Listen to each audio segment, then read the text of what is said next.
Ici, Bordeaux est un peu aussi le témoignage, la vitrine aussi de ce qui s'est passé ces dernières semaines avec une population locale qui s'est exprimée très fortement pour un réassort en quelque sorte de sécurité avec des initiatives qui ont été proposées par le nouveau maire en matière de lutte contre la délinquance, de prévention, mais aussi de répression, de police municipale. Et c'est pour ça que nous avons choisi avec les ministres de nous rendre ici aujourd'hui pour détailler les différents textes de loi qui sont sur la table. Certains sont déjà dans la navette parlementaire, texte pour les police municipale. D'autres, au contraire, viennent d'être présentés au Conseil des ministres.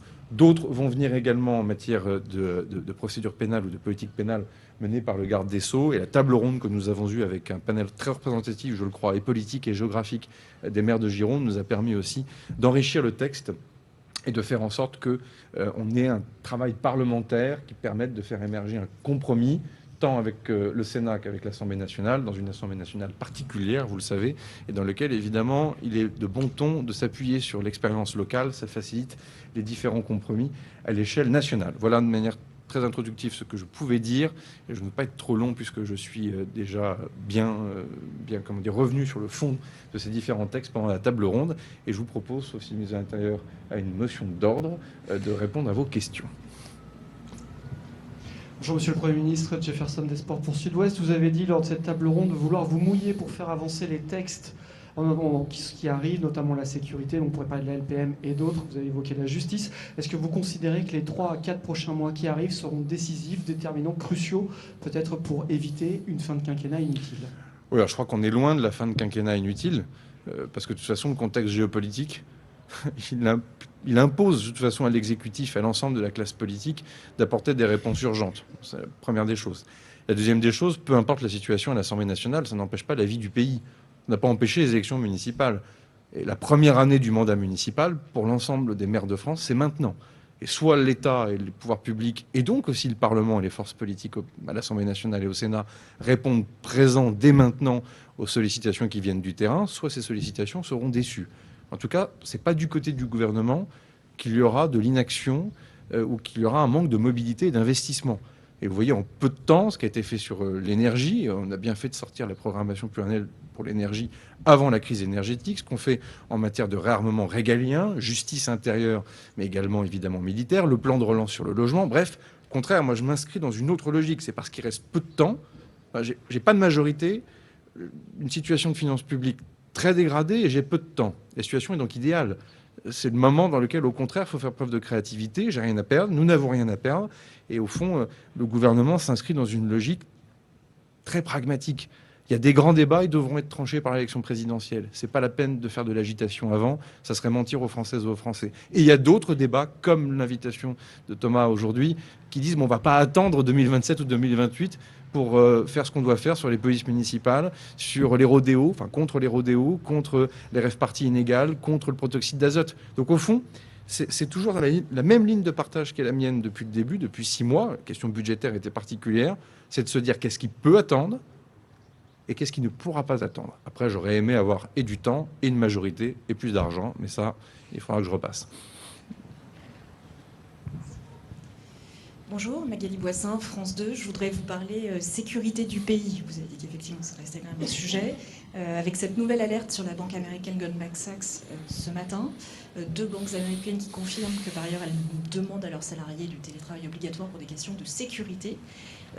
Donc ma première question, c'est est-ce que, Monsieur le Premier ministre, l'inquiétude grandit sur l'état de cette menace en France? 2, y a-t-il des indications que cette nouvelle affaire a des liens avec l'Iran et le conflit au Moyen-Orient? 3, peut-être pour le ministre de l'Intérieur plutôt, communiquez-vous des chiffres sur le nombre de sites surveillés actuellement aujourd'hui en France? Alors, les enquêtes sont en cours. Après, je pense qu'il faut être très direct et il ne faut rien cacher aux Françaises et aux Français. Les 2 conflits que nous connaissons, l'un en Ukraine, l'autre au Moyen-Orient, ont un impact sur la sécurité nationale. Soit déjà parce que nous avons des intérêts dans les régions concernées, singulièrement au Proche et au Moyen-Orient, des ressortissants, des emprises militaires, et soit surtout parce que ces 2 conflits génèrent des menaces hybrides. L'énergie et les cyberattaques étant évidemment les plus évidentes. La particularité du Proche et du Moyen-Orient, c'est que ça peut générer une forme de terrorisme. Enfin, soit du terrorisme, soit une nouvelle forme de terrorisme. Là, on est évidemment dans un moment religieux particulier, Pâques juive, Pâques chrétienne, nous sommes jeudi saint. Donc le ministre de l'Intérieur a donné des instructions à l'ensemble des préfets pour rehausser la sécurité, évidemment, sur l'ensemble des lieux de culte, parce qu'il y a une réalité, c'est que ce conflit au Moyen-Orient peut avoir un effet direct en matière de terrorisme sur le territoire national. Et puis de fait, vous l'avez rappelé, il y a aussi une tentative par les services iraniens, potentiellement, d'instrumentaliser des proxys, et pas forcément des proxys comme on pourrait l'entendre d'habitude pendant la guerre froide, plutôt des réseaux de criminalité organisée, parfois, comme me disent les professionnels, bas du spectre, en clair, des délinquants parfois qui sont pas forcément des gens toujours très connus d'ailleurs des services de police et de justice, qui peuvent être activés plus ou moins à distance, plus ou moins d'ailleurs de manière immédiate ou différée. Donc oui, l'énergie n'est pas le seul impact de cette guerre. Et donc c'est une guerre qui est particulière dans la mesure où on a du mal à comprendre les effets finaux recherchés de certains acteurs, c'est le moins que l'on puisse dire. Un risque d'escalade verticale et horizontale, on voit ce qui est fait et nos initiatives sur le Liban, sur la région, mais ça serait mentir de dire qu'il n'y a pas d'impact sur le territoire national, et c'est un sujet de préoccupation majeure, évidemment, pour les services de l'État. Bonjour Monsieur le Premier ministre, Mathieu Desmoulins pour TF1 LCI. Vous disiez il y a quelques minutes que le contexte international, en cette fin de quinquennat, impose des réponses urgentes. Pour beaucoup de Français, ça se traduit très concrètement parce qu'ils constatent à la pompe cette envolée du prix des carburants. Vous aviez annoncé des premières aides à hauteur de 70 millions d'euros pour le mois d'avril, mais il y a beaucoup de professions qui ne peuvent pas se passer de leur voiture, qui trouvent ça largement insuffisant ou qui en sont exclus. Je pense aux aides à domicile, je pense aux infirmières, même à ces Français qui aujourd'hui ne peuvent pas se passer de leur voiture. Allez-vous débloquer des aides supplémentaires? Vous aviez ouvert la voie il y a quelques jours. Non, mais je pense qu'il faut, là aussi, il n'y a rien à cacher, hein. La réalité, c'est que cette guerre est particulière et qu'on a du mal, évidemment, à établir des scénarios très crédibles sur l'évolution de celle-ci. Un, déjà, sa durée. Deux, d'une guerre purement de circulation maritime sur Hormuz, on voit bien qu'on a une dérive potentiellement vers une guerre qui pourrait s'en prendre aux outils de production de la région, avec donc un effet beaucoup plus durable. Donc moi je l'ai toujours dit, la gestion de cette crise en externe comme en interne avec le président de la République, on l'adapte en conduite. La première des choses, il fallait jouer sur les stocks stratégiques. On l'a fait. La deuxième des choses, il fallait réaugmenter nos capacités à raffiner. On l'a fait. La troisième des choses, il fallait s'assurer qu'il n'y ait pas un effet d'aubaine sur les marges de distributeurs. On l'a fait. La quatrième des choses, il fallait s'assurer que les personnes les plus fragiles puissent accéder rapidement à leur chèque énergie, les anciens tarifs sociaux, comme on disait jadis. On l'a fait. Et ensuite, cinquième point, vous avez évidemment un enjeu que vous avez rappelé dans votre question, qui est l'activité. Les pêcheurs, les agriculteurs, les transporteurs, pour ne citer que cela, s'il n'y a pas d'aide, c'est l'activité qui s'arrête. Si c'est l'activité qui s'arrête, c'est donc aussi un problème pour notre économie et notre croissance. Thomas a été ministre du Budget, connaît ces sujets par cœur. Et donc, au fond, ce qu'on essaie de faire, c'est pas comme d'habitude. Et je l'assume. J'assume de ne pas ouvrir les vannes de milliards d'euros qui tomberaient comme ça de manière complètement indiscriminée.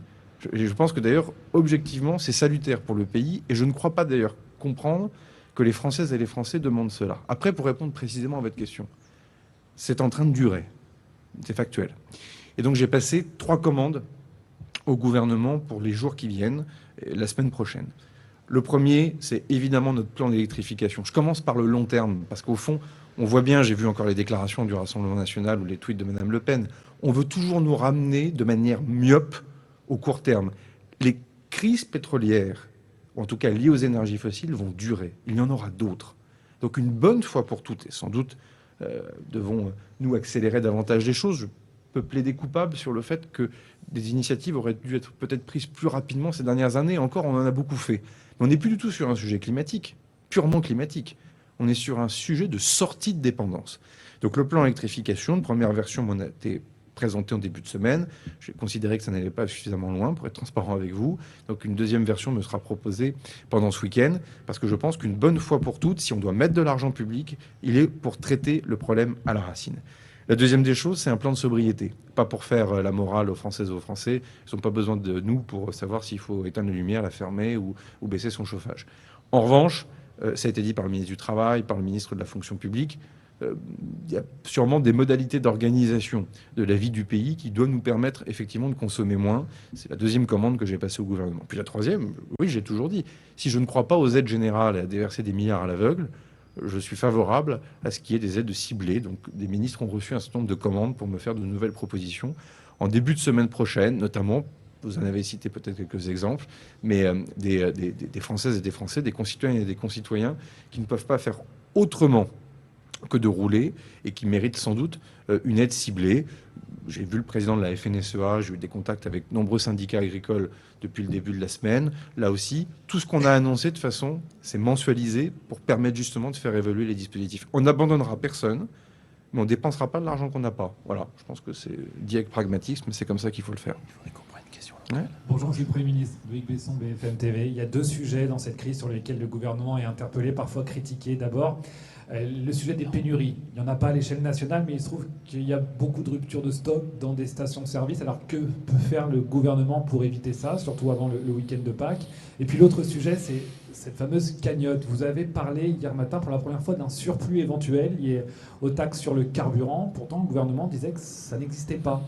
Alors on en est où? Alors j'ai demandé au ministre des Comptes publics justement on prendra une question de Sud-Ouest juste après, ou des journalistes locaux quand même, puisqu'on est chez eux. J'ai demandé au ministre de l'Action et des Comptes publics justement demain de communiquer sur le chiffre. J'ai vu qu'il y avait beaucoup d'excitation en effet sur le sujet de la fiscalité sur les carburants. J'ai bien peur que cette excitation soit vite rafraîchie et douchée. De fait, mécaniquement, lorsque vous avez une augmentation des prix du carburant, en pourcentage, il peut y avoir une augmentation évidemment du volume de fiscalité prélevé. Sauf qu'en général, les Françaises et les Français ou les acteurs économiques consomment moins en volume. Donc vous avez une péréquation qui se fait de facto. Sans compter le choc macroéconomique potentiellement derrière, ça on l'évaluera plus tard. Et donc j'ai demandé à ce qu'on fasse la transparence complète, comme ça je pense que cette excitation va laisser place à un partage de la contrainte, à mon avis, beaucoup plus fort, et à un principe de réalité. Si j'ai parlé d'éventuels surplus, parce que même s'il y avait un seul euro de surplus, pour justement avoir la paix aussi sur ce sujet, j'ai décidé de l'affecter à notre plan d'électrification. C'est de se dire au moins, puisque certains politiquement veulent introduire un doute sur cette affaire, venir abîmer d'ailleurs le consentement à l'impôt, et en faisant comme si l'État c'était une multinationale, loin de tout le monde, l'État-nation c'est tout le monde, et bien au moins on a réglé le problème de ce point de vue. Ensuite, il n'y a pas de pénurie, les mots ont du sens, et je vois aussi les formations politiques qui emploient ces mots-là. Pénurie, ça serait crise de volume. Il n'y a pas de crise de volume. Après, vous avez des stations-service dans lesquelles vous avez des problèmes logistiques. On en parle avec les différents réseaux, évidemment, de distribution. Au hasard, les stations-service dans lesquelles il y a un problème de disponibilité, ce sont souvent les stations-service qui pratiquent les prix les moins chers. Et ça, c'est un défi logistique. Mais laisser entendre qu'il y a une pénurie aujourd'hui de gasoil ou d'essence, c'est faux. Après, une fois de plus, on communiquera au fur et à mesure. De toute façon, moi, j'ai demandé au ministre de faire la totale transparence sur tout. Parce que si la guerre devait durer, on prendrait au fur et à mesure, évidemment, les mesures qui s'imposent. Mais moi, j'appelle au sang-froid. On peut faire de la politique politicienne avec tout, mais on parle de guerre en Ukraine, guerre au Moyen-Orient, et ce que nous faisons, c'est gérer les effets d'une guerre. Donc il faut aussi un tout petit peu de retenue et de sérieux. Et parfois, chez certains, j'ai l'impression de revivre un peu la séquence du Covid, dans lequel il y avait le concours de l'épine, de l'idée la plus joyeuse pour régler une crise compliquée. Et en fait, à chaque fois, quand on fait le bilan, c'est un peu pénible pour certains. Donc vraiment, moi, je garde mon sang-froid dans cette affaire, et on va faire ce qu'il faut pour gérer au mieux la crise que nous connaissons. Il faut être un peu girondin, monsieur le Président. Oui, avec joie. Pardon, on a distribué le micro, donc je vais me permettre de me lancer dans une question. Audrey Tizan, France Info, sur la Nouvelle-Calédonie. Les députés viennent de rejeter d'emblée le texte. Qu'est-ce que vous pensez de cette attitude, et notamment du PS qui a participé à ce rejet? Comment vous voyez la suite? Comment renouer le dialogue, notamment avec le FLNKS? Je l'ai annoncé, on recevra l'ensemble des partis. Peut-être vous surprendre, mais je peux toujours comprendre qu'on puisse être contre un accord local. C'est déjà arrivé dans le passé, même si ce n'était pas la tradition. Je peux comprendre qu'on veuille amender, qu'on veuille évidemment faire évoluer le texte. Le rejet préalable sans débat, c'est inédit dans l'histoire du dossier. Et c'est compliqué d'expliquer qu'il faut que tout le monde dialogue et que c'est un dossier dans lequel il faut chercher du compromis et qu'au sein de l'hémicycle, on n'ait même pas voulu ouvrir justement la séquence du débat pour que les uns et les autres comprennent. Ce n'est pas un vote négatif à la fin des discussions. C'est juste une motion de rejet préalable en disant le débat ne s'ouvre pas. Et je trouve, au regard des événements qu'on a connus en Nouvelle-Calédonie, balayer d'un revers de main ce que les acteurs locaux, quels qu'ils soient, ont voulu faire, me semble pour le moins brutal. Donc il va falloir effectivement réunir de nouveau l'ensemble des partis et et examiner les effets ainsi créés, pour reprendre la formule consacrée. Presse locale. Bonjour, Daniel Bozek de Sud-Ouest. Alors en attendant votre convoi tout à l'heure, Thomas Cazenave nous disait en matière de sécurité, on attend toujours quelque chose du gouvernement. Est-ce que vous êtes arrivé avec ce quelque chose ? Oui, alors pour être complètement transparent avec vous, avec Thomas, nous nous connaissons depuis longtemps. Comme parlementaire, on était collègues évidemment au gouvernement. Tout en me mêlant pas trop des élections municipales, je peux maintenant confesser que j'ai quand même pris souvent des nouvelles de lui, pour être transparent avec vous. Et de fait, dès son élection, il a voulu instruire quelques priorités importantes pour l'action municipale dont il peut avoir besoin de l'État. Il a pris du temps avec le ministre de l'Intérieur mardi. On s'est longuement au téléphone pour une réunion de travail au téléphone le week-end dernier. Je pense qu'il y a plusieurs sujets qu'on va ouvrir très vite dans la relation entre l'État, et je salue notre préfet de région ici, le préfet Guyot. Le premier, c'est évidemment l'ensemble de la contractualisation entre l'État et la mairie sur toutes les politiques de sécurité locale. Le ministre pourra y revenir, mais une demande a été faite de réouvrir, et on ne va pas tarder, on va le faire dès maintenant. Et peut-être un dossier plus emblématique, parce que le contrat est un outil. Il y a un dossier sûrement plus emblématique dans le quartier des Capucins, c'est d'arriver justement à avoir un hôtel de police commun, police municipale de Bordeaux, dans lequel j'ai cru comprendre que le maire en plus voulait prendre des décisions importantes de réarmement, d'équipement, d'évolution du format des effectifs, et d'avoir dans ce même endroit important pour les Bordelaises et les Bordelais, avoir un commissariat de police national qui va permettre justement d'avoir de la synergie, d'avoir une approche beaucoup plus intégrée. On parle souvent chez les techniciens de continuum de sécurité. Ben là, ça va se faire de manière complètement évidente, et donc des instructions ont été données en ce sens par le ministre de l'Intérieur. On va le faire très vite, avec évidemment une préfiguration, des étapes, mais c'est pas un engagement, c'est une annonce. Voilà, pour répondre très directement à votre question, c'était important pour le maire de Bordeaux. D'autres discussions également ont lieu avec le préfet de région, le ministre, notamment sur la disponibilité des forces mobiles sur l'ensemble de la zone de défense pour permettre justement d'avoir une permanence d'emploi des forces. Là aussi, le ministre aura l'occasion de confirmer tout ça.